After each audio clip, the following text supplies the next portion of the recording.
మా వాడు అల్లరేని వాళ్ళు తెంపుకొచ్చుకున్నాడంట, చూపిస్తుండే నాకు. ఇవైతే చాలా మంచిది హెల్త్కు. నా చిన్నప్పుడైతే ఎక్కడ పడితే అక్కడ పుష్కలంగా దొరికేది, బట్ ఇప్పుడు మాత్రం చాలా కాస్ట్ అయిపోయినాయి. ఎక్కడ కనిపించినా మీకు తినండి, ఎందుకంటే ఇవి చాలా మంచిది హెల్త్కి. ఈ సీజన్లోనే వస్తాయి కాబట్టి. ఇంకా మా వాళ్ళైతే ఆరు బయట చిల్ అవుతున్నారు. ఈ చల్లని సాయంత్రంలో వేడివేడిగా సరిపిండి పెట్టాను. మా పతిగారు అయితే ఆర్డర్ వేశారు, బట్ నాకు ఓపిక లేదు. అయినా కానీ ఇక పతిగారు ఆర్డర్ వేసినాక పెట్టక తప్పుతుందా చెప్పండి, అందుకే స్టార్ట్ చేశాను. నాకు తెలిసి మోస్ట్లీ అందరికీ సర్వపిండి ఏంటో తెలుసు, తెలంగాణ వాళ్ళకైతే పక్కా తెలిసే ఉంటుంది.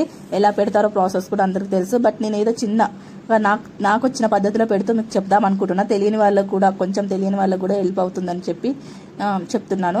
ఏం లేదండి, బియ్యం పిండి నూకల పిండి తీసుకోండి. దాంట్లో కారం, ఉప్పు, పసుపు, అల్లం ఎల్లిగడ్డ టేస్ట్కి తగ్గినంట. మీ టేస్ట్కి మీరు కారం ఎంత తింటారో అంతా. నేనైతే పిల్లలు ఉన్నారు ఇంట్లో అని చెప్పి కారం తక్కువ వేసాను.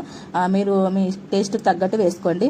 తర్వాత కొంచెం ఆనియన్, సన్నగా తరిమిన ఆనియన్, పల్లీలు, నువ్వులు, శనగపప్పు నానబెట్టి వేసుకోవచ్చు. బట్ నా దగ్గర నువ్వులు శనగపప్పు లేదు. బట్ నువ్వులు ఉంటే చాలా టేస్ట్ ఉంటుంది, అది వేరే టేస్ట్ వస్తుంది. బట్ నా దగ్గర నువ్వులు లేవు. బయట వెళ్ళి వర్షంలో తెద్దామంటే వర్షం పడుతుంది. అందుకని నేను ఇక సైలెంట్గా ఓన్లీ నువ్వులు వేయకుండా స్కిప్ చేసి పెడుతున్నానండి.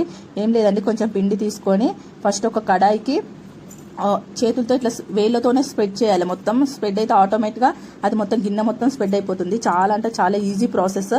నెక్స్ట్ దాన్ని అయితే ఒక స్లిమ్లో పెట్టి కొద్దిసేపు ఒక 5 to 10 minutes అయితే అలా గ్యాస్ మీద పెట్టేసేయాలి. ఆ లోపు అది కొంచెం ఉడికినట్టు అవుతుంది. నెక్స్ట్ వేరే గిన్నెకైతే పెట్టుకుంటున్నాను, ఎందుకంటే అది కాలేలోపు దాని ఆయిల్ నేను దీనికి ట్రాన్స్ఫర్ చేయాలి కాబట్టి ఈ గిన్నెలో కొంచెం అయితే సరిపిండి పెట్టేశాను. ఇప్పుడు కొంచెం ఆ గిన్నెను మొత్తం ఇట్లా తిప్పుకుంటూ కాల్చుకోవాలి. అలానే వదిలేయొద్దు, ఒక 5 minutes 10 minutes వదిలేసి సిమ్లో, తర్వాత హై ఫ్లేమ్లో పెట్టుకొని గిన్నెను చుట్టూ కాల్చుకోవాలి తిప్పుకుంటూ. అది కార్నర్స్కి ఆయిల్ అనేది వెళ్తేనే మనకి ఈజీగా తీయడానికి వస్తుంది సర్వపిండి. అప్పుడు అట్లా చుట్టూ కాల్చుకున్న తర్వాత ఆయిల్ ఇప్పుడు నార్మల్గా మనం పెట్టుకున్న గిన్నెలోకి పంపేసుకోవాలి. ఇప్పుడు ఎంత ఈజీగా వచ్చింది చూడండి, ఎక్కడ విరిగిపోకుండా మంచిగా వచ్చింది కదా. అంతేనండి, సర్వపిండి పెట్టుడు చాలా ఈజీ, చాలా బాగుంటుంది టేస్ట్. ఇంకా నాకు నువ్వులు లేవు కాబట్టి టేస్ట్ నార్మల్ అని చెప్పొచ్చు. ఇంకా దీన్ని సొరకాయతో కూడా చేస్తారు. ఈ సర్వపిండి తెలిస్తే కామెంట్ చేయండి, సబ్స్క్రైబ్